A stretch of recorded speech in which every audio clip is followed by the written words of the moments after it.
사랑하는 미랄교회 성도 여러분, 오늘도 하나님의 말씀을 읽고 묵상하며 기도함으로 우리가 마주하는 삶의 자리에서 하나님의 말씀으로 힘을 얻고 은혜를 누리시는 복된 하루 되시기를 소망합니다. 오늘 우리에게 허락하신 하나님의 말씀은 민수기 12장 1절에서부터 8절까지의 말씀입니다. 다 같이 살아계신 하나님의 말씀을 읽겠습니다. 모세가 굿스 여인을 데리고 왔는데 미리암과 아론은 모세가 그 굿스 여인을 아내로 맞았다고 해서 모세를 비방하였다. 주님께서 모세와만 말씀하셨느냐? 우리와도 말씀하시지 않았느냐? 그들이 이렇게 말하는 것을 주님께서 들으셨다. 모세로 말하자면 땅 위에 사는 모든 사람 가운데서 가장 겸손한 사람이다. 주님께서는 모세와 아론과 미리암을 당장 부르셨다. 너희 셋은 회막으로 나오너라. 세 사람이 그리로 나아갔다. 주님께서 구름 기둥 가운데로 내려오시어 장막 어귀에 서시고 아론과 미리암을 부르셨다. 그 두 사람이 나가서자 말씀하셨다. 너희는 나의 말을 들어라. 너희 가운데 예언자가 있으면 나 주가 환상으로 그에게 알리고 그에게 꿈으로 말해줄 것이다. 나의 종 모세는 다르다. 그는 나의 온 집을 충성스럽게 맡고 있다. 그와는 내가 얼굴을 마주 바라보고 말한다. 명백하게 말하고 모호하게 말하지는 않는다. 그는 나 주의 모습까지 볼 수 있다. 그런데 너희는 어찌하여 두려움도 없이 나의 종 모세를 비방하느냐. 아멘. 본문은 이제 떠날 준비를 마친 이스라엘이 그들을 특별하게 인도하실 하나님의 구름을 따라 나아가야 하는 상황에서 발생한 어쩌면 형제 간의 문제라고도 할 수 있고 민족으로 봤을 때 지도자가 누구인지에 관한 리더십의 문제라고도 할 수 있으며 궁극적으로는 하나님의 백성인 이스라엘을 누가 다스리고 통치하느냐인 하나님의 권위에 대한 도전으로도 볼 수 있습니다. 이스라엘 백성들은 성정이 연약한 죄인이었습니다. 그래서 구원받은 은혜를 금세 잊어버리고 자신들의 눈앞에 없는 것들로 하나님을 원망했습니다. 그러니 고기를 못 먹었다고 하나님을 원망하고 물이 없다고 하나님께 불평하며 그 순간을 넘기지 못하고 매번 하나님을 시험하는 행동들을 했던 것이죠. 어쩌면 이렇게 연약한 이스라엘 백성들의 모습이 세상을 살아가는 우리의 모습처럼 보이기도 합니다. 주일에 받은 은혜는 예배당을 나오자마자 잊어버릴 때가 많습니다. 운전대를 잡자마자 매너 없는 운전자들에 의해 화를 내기도 하고 분명히 하나님은 살아계시는데 내 삶에 크나큰 은혜는 주시는 것 같지 않아 내 삶의 일과 문제들로 인해 하나님을 원망하기도 합니다. 그러한 모습을 갖고 있는 게 연약한 우리가 아닌가 합니다. 그러니 우리는 하나님께만 꼭 붙어 있어야 하는 줄 믿습니다. 돌아서면 잊어버리고 돌아서면 은혜를 기억하지 못하는 우리의 연약함을 하나님께서 돌보시고 지키시고 그럼에도 사랑으로 감싸 안아주시는 줄 믿습니다.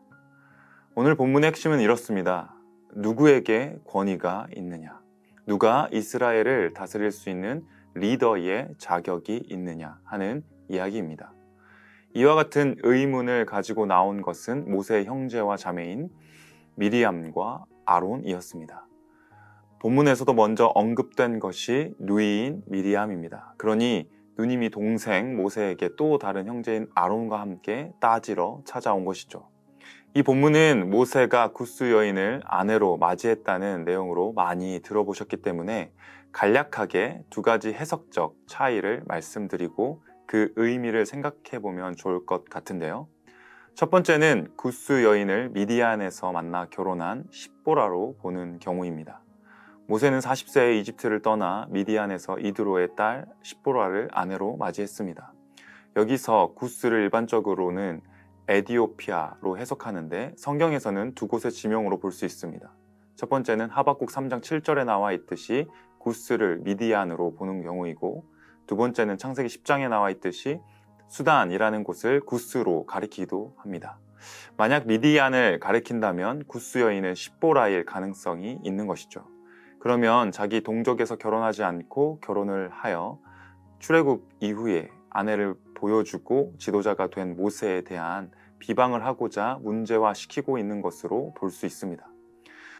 두 번째는 구스를 미디안이 아닌 수단이나 에디오피아 여인으로 보고 모세가 두 번째 아내를 맞이한 잘못으로 보는 경우입니다.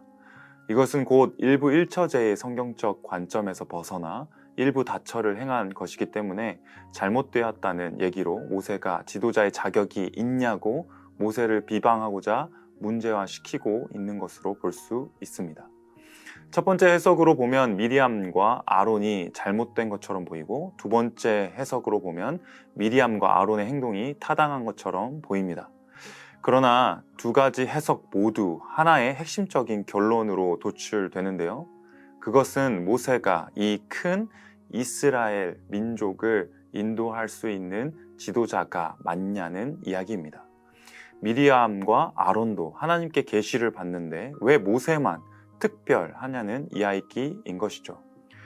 여호와께서 모세와만 말씀하셨느냐, 우리와도 말씀하지 않으셨느냐는 이 미리암의 말은 이스라엘의 지도자를 모세로 세우신 하나님께 따져 묻는 것입니다. 결국 지금 이 이야기의 맥락은 모세의 지도자로서의 자질이 있느냐 없느냐보단 미리암과 아론 자신들도 모세처럼 지도자로서 리더가 될 수 있다는 말로 하나님의 선택과 판단이 잘못되었다고 하나님을 비방하는 내용인 것입니다. 이와 같은 이야기에서 참으로 놀라운 사실이 있는데요. 그 놀라운 사실은 오늘 본문 3절의 말씀입니다.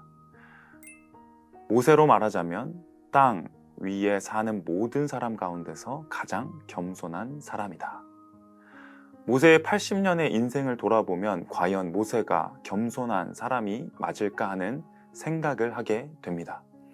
왜냐하면 그의 나이 40세엔 이집트 감독관을 쳐 죽이는 일이 있었고, 80세엔 혀가 둔한 사람이라고 하나님의 부르심 앞에 순종하지 않는 모습을 보인 겸손과는 먼 사람이 바로 모세였기 때문입니다.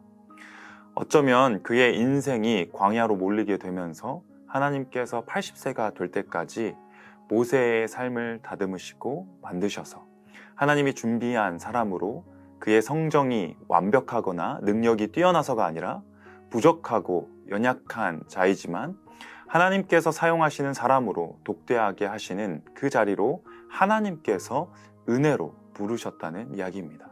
달리 말씀드리면 모세가 원래 모든 사람 가운데서 가장 겸손한 사람이기에 하나님이 지도자로 세운 것이 아니라 모세를 겸손한 사람으로 만드셔서 사용하시는 분이 바로 여호와 하나님이시라는 것입니다.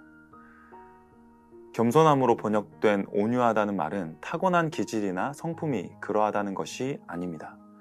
모세의 인생 동안 하나님을 경험케 하시고 수많은 기적과 하나님이 빚어가심 가운데 모세가 인격적으로 하나님을 만났고, 그 하나님께 모세의 태도가 하나님의 말씀에 순종하며 그대로 행하려는 사람으로 살아가는 은혜 아래 머문 상태를 표현한 것이 바로 겸손과 온유입니다. 이와는 반대로 미리암과 아론은 자신들도 당연히 하나님 앞에 설 수 있고 지도자로서 자질을 갖췄다고 당당히 말합니다. 이는 겸손과 온유의 반대인 교만으로 표현되는 행동이며, 지금 모세 앞에서 이야기하지만 이것은 하나님께 따져 묻는 것과도 같은 대단히 거만한 행동인 것이죠. 그렇다면 이 말씀 앞에 우리는 어떻게 반응해야 할까요? 단순히 모세를 목회자의 연약함으로 보고 여기에 아무 말도 하지 말라는 식으로 적용해야 할까요? 전혀 아닙니다. 우리는 언제나 미리암처럼 하나님 앞에 고개를 들며 따져 물으면서 하나님의 주권과 다스림이 잘못되었다고 자신이 하나님보다 더 옳다고 말할 수 있는 사람임을 기억해야 합니다. 우리의 작은 판단으로는 눈앞에 벌어지는 모든 상황을 이해하거나 해결할 수 없습니다. 분명히 내 눈앞에 보이는 현실은 나를 힘들게 하고 어렵게 하는 것인데 하나님께서 허용하실 때가 있습니다. 그때마다 우리는 하나님이 잘못하신 것이라 생각하고 하나님의 주권과 섭리를 나의 생각보다 못한 것으로 만들고, 하나님의 말씀에 순종하며 살기보다는 오히려 하나님의 말씀을 따르는 것을 어리석은 것으로 치부할 수 있는 위험이 있음을 자각해야 합니다. 또한 나에게 없는 것이 다른 누군가에게 있어서 그것이 나보다 더 남이 잘 되는 것으로 배아파하거나 시기 질투해서는 안 되는 것이죠. 빌립보서 2장 3절의 말씀을 보면 다음과도 같습니다. 무슨 일을 하든지 경쟁심이나 허영으로 하지 말고 겸손한 마음으로 하고 자기보다 서로 남을 낮게 여기십시오. 이 말씀처럼 내가 다 할 수 없는 것을 서로가 서로를 도우며 할 수 있다고 지체들을 통해 교회가 아름답게 세워진다는 것을 기억하시면 좋겠습니다. 내 생각보다 크시고 내 작은 문제보다 위대하신 하나님이 우리의 삶을 지키시며 인도하심을 기억하며 늘 감사함으로 살아가시는 미랄교회 모든 성도님들이 되시기를 축복합니다. 함께 기도하겠습니다. 신실하신 아버지 하나님, 참으로 감사를 드립니다. 주님께서 모세를 겸손한 사람으로 빚어가셨던 것처럼 우리의 인생을 그렇게 하나님의 말씀을 바라고 그 말씀을 기뻐하고 즐거워하는, 그리고 그 말씀을 따라 행하는 그 순종의 삶을 바라는 자들로 빚어가 주시옵소서. 그리하여서 다른 사람이 나보다 더 잘났다는 것을 통해서 배아파하거나 질투하는 것이 아니라 오히려 이 모든 것을 통하여서 주님께서 아름답게 공동체를 세워가시고 교회를 세워가시며 내가 속한 모든 곳에서 그렇게 드러나도록 해주신다는 사실을 기억하며 아버지 하나님의 마음으로 서로를 더욱더 높여주는 그런 겸손한 사람들이 다 될 수 있도록 은혜를 더하여 주시옵소서. 오늘 살아갈 때에도 나의 힘과 나의 능력이 아니라 나에게 공급하여 주시는 하나님의 힘과 그 능력을 힘입어 살아가는 우리들 될 수 있도록 인도해 주시며 눈앞에 보여지는 그 문제만을 바라보며 좌절하는 것이 아니라 문제보다 크신 하나님을 바라보고 하나님만 원하는 우리들 다 될 수 있도록 은혜 더하여 주시옵소서. 감사를 드리오며 살아계신 예수님의 이름으로 기도드립니다. 아멘.